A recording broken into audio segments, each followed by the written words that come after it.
Because you say, how did I manage with the children? Well, partly I had to, partly because even if at the beginning, it basically took virtually all my surplus money, I was able to hire a nanny who lived in, so that meant if I was late or something, it was fine.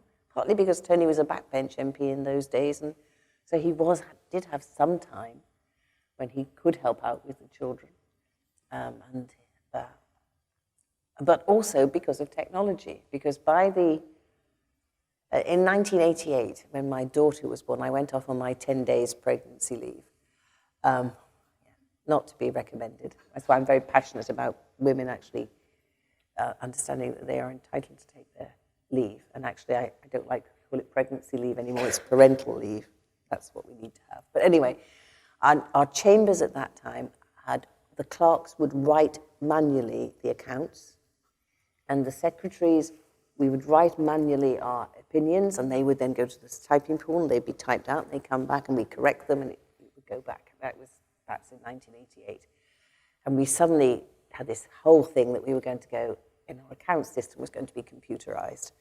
And so, along with the accounts package came 2 Olivetti PCs and something called WordPerfect 5. So all the men in chambers sort of, oh, what's this?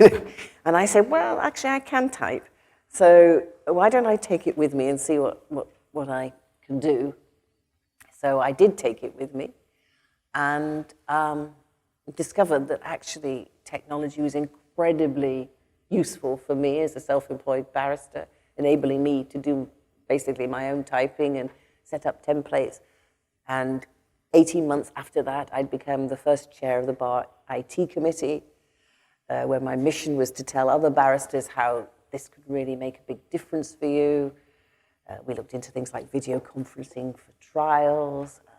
We looked into computerizing the courts. We were consulted. We were part with Henry Brook's committee on the computerization of the courts.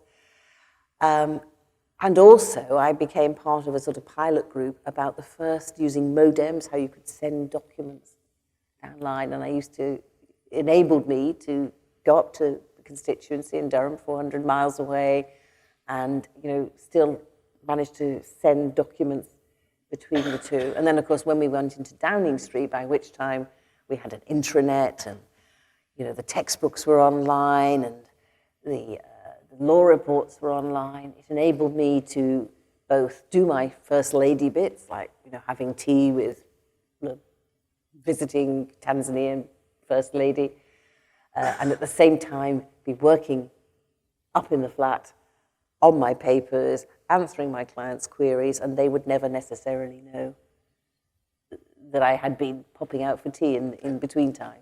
So that flexibility it gave me is, really important. So I've always been passionate about how technology can help people do things that they otherwise could not do, which is why after we left Downing Street and we set up the Cherie Blair Foundation for Women, it was to help women entrepreneurs, because as a barrister, you're self-employed, you're an entrepreneur, if you like, even though some people would say, oh, barristers don't do trade. Yes, we do, really.